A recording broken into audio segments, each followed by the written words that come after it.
Bueno, Martín, no te podés escapar, el Fondo Monetario. Te terminó la emoción. Te terminó lo artístico, vamos a los números. Vamos a la money. El dato duro es que hoy hubo una reunión en Estados Unidos, se juntaron, además participó el propio presidente con las autoridades máximas del Fondo Monetario, se juntaron con el ministro de Economía y el presidente del Banco Central, o sea que más poder de la Argentina no podía haber en esa reunión. Y, digamos, en resumidas cuentas, volvieron con las manos vacías y con la promesa de volver a discutir el acuerdo, concretamente el tema del desembolso del dinero, de la cuota que faltaba, de 5.400 millones, el 14 de octubre. Y todo parece indicar, cuando uno mira las fechas esas de la cercanía de la elección, que es que básicamente la gente y esto corre por mi cuenta, pero que la gente del Fondo Monetario quiere ver primero si va a haber un compromiso en caso de que cambie el gobierno. Después del debate. Si va a haber un compromiso, no, además si va a haber un compromiso explícito respecto de mantener el acuerdo, no es cuestión de tirar el dinero en un barril sin fondo, ¿no es cierto? Duda, sí. Ahora, la pregunta de fondo que hacías vos recién y que tiene que ver con esto, ¿no? Ahora vamos a analizar si incluso en la eventualidad de que no llegue ese desembolso, cuál es el panorama de la Argentina, pero la pregunta de fondo es si realmente ayuda al Fondo Monetario o el Fondo Monetario te condena, directamente te tira para abajo. A mí me gusta mucho, en el último libro de Walter Sosa Escudero, un economista muy bueno, un econometrista muy bueno, que escribió un libro de Big Data y analiza la relación entre el fenómeno de la correlación y la causalidad. Que dos cosas vayan juntas no te dice cuál causa cuál, ¿no? Hay un problema con eso. Entonces, él dice, bueno, el hecho concreto y contundente dice que la gente que hace dieta está más gorda. Sí. Esto es un dato de la realidad. Ahora, ¿eso te lleva a vos a concluir que por lo tanto las dietas no sirven? ¿O hay un problema de que en general los que hacen dieta son los que primero están pasados de peso y por eso justamente van a hacer dieta? Y acá pasa una cosa parecida, ¿no? El caso de todos nosotros. Ahora, acá pasa una cosa parecida. Es decir, ¿te sirve analizar la salud financiera de los países que van al Fondo Monetario Internacional después del programa del Fondo Monetario Internacional?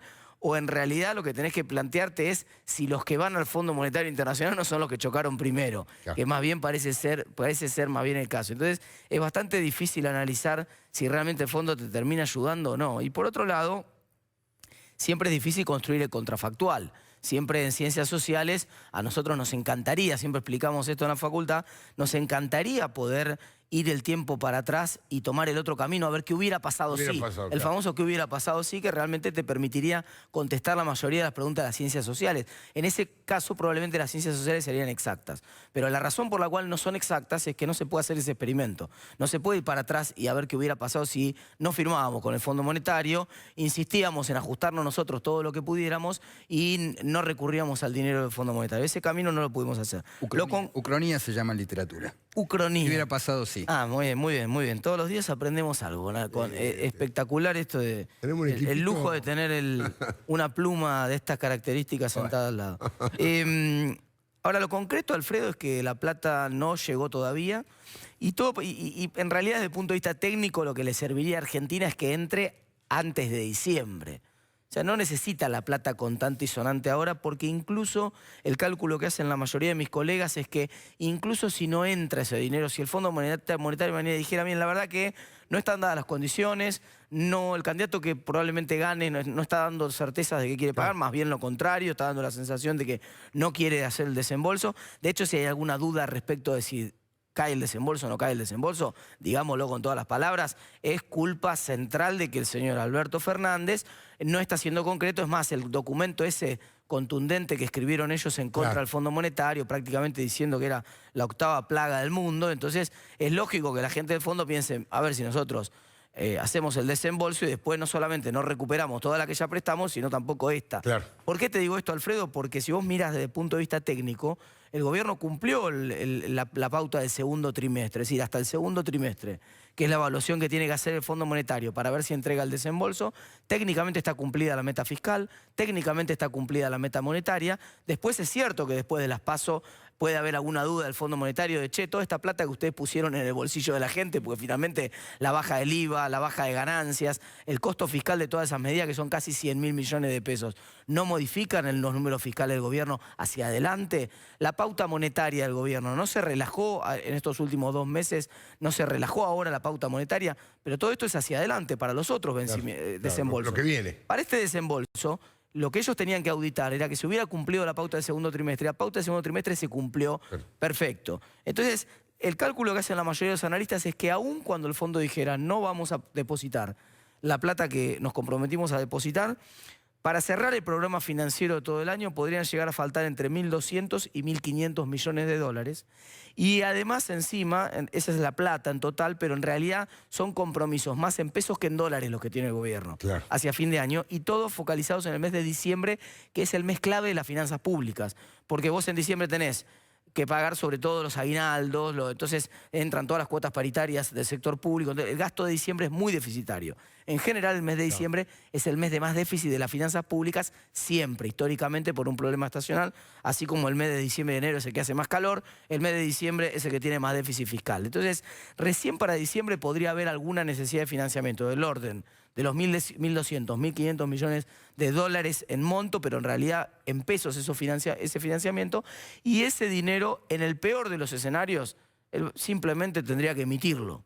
Vamos, es muy difícil que un gobierno entre en un default en un escenario en el cual ya se tiene que ir y lo único que tendría que hacer es emitir una cantidad menor de dinero que tampoco movería la aguja a esta altura de campeonato ni produciría un shock inflacionario en ese contexto. Entonces, prácticamente desde el punto de vista técnico, ese desembolso no modificaría demasiado. Sí, por supuesto, desde el punto de vista de las expectativas.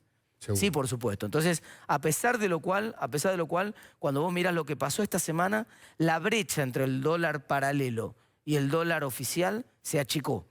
Y eso que había un vencimiento bastante grande que estaba en manos de un fondo común de inversión. O sea, un dato de estabilidad Este es un dato muy importante. Todo el mundo estaba esperando porque el principal inversor que había puesto la plata en ese fondo era un fondo que se llama PIMCO. Todo el mundo estaba esperando que ese fondo, cuando le pagaran los pesos, agarrara los pesos y tratara de salir del país. Y la salida era por el contado con liquidación, por el dólar paralelo. Hubiera hecho saltar la brecha y no pasó eso.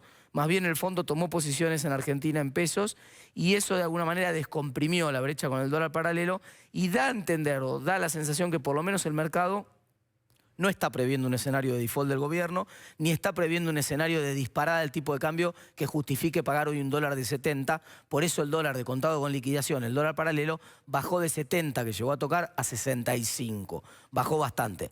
Dicho esto, Alfredo, los mercados también se equivocan. No, por supuesto. Y con esto te cierro, los mercados se equivocan. O sea, que eso no está. El hecho de que el mercado tenga un voto de confianza en que no va a haber un default del gobierno y en que eventualmente tampoco va a haber una disparada del dólar, no quiere decir ni que esté asegurado el desembolso del Fondo Monetario Internacional, ni que esté asegurado el programa financiero. Pero los números parecen indicar que no hay mayor riesgo y que incluso está blindado el programa financiero, incluso ante la eventualidad de que el Fondo Monetario decida no aportar lo suyo. No aportar los 5.400. Con sentido común, que a veces es un instrumento que en la política ayuda muchísimo. Tengo la impresión de que es muy difícil que el fondo desembolse los 5.400 millones simplemente por un cálculo de costo-beneficio. Esperan el resultado electoral del 27 de octubre. Exacto. Después del 27 de octubre, si hay una posibilidad de que haya una segunda vuelta, eso podrían hacer que aceleren del desembolso porque podrían confiar en que Macri pueda seguir gobernando. Exacto. Si el triunfo es importante y gana Alberto Fernández, bueno, van a esperar cuáles van a ser las primeras definiciones económicas de Alberto Fernández para desembolsar. Exacto, pero es importante esto que no es un problema institucional, porque el fondo en última instancia tendría que darle exactamente lo mismo quien gane en Argentina. Es un problema de la democracia, está perfectamente bien que gane cualquiera. Sí. El problema es que uno de los candidatos que tiene muchas chances de ganar dijo expresamente que por poco el Fondo Monetario Internacional era el demonio y no se comprometió a cumplir con el financiamiento, con los pagos del fondo. Ahora, si ese compromiso fuera taxativo, seguramente no tendría ninguna otra alternativa al Fondo Monetario que hacer el desembolso que corresponde.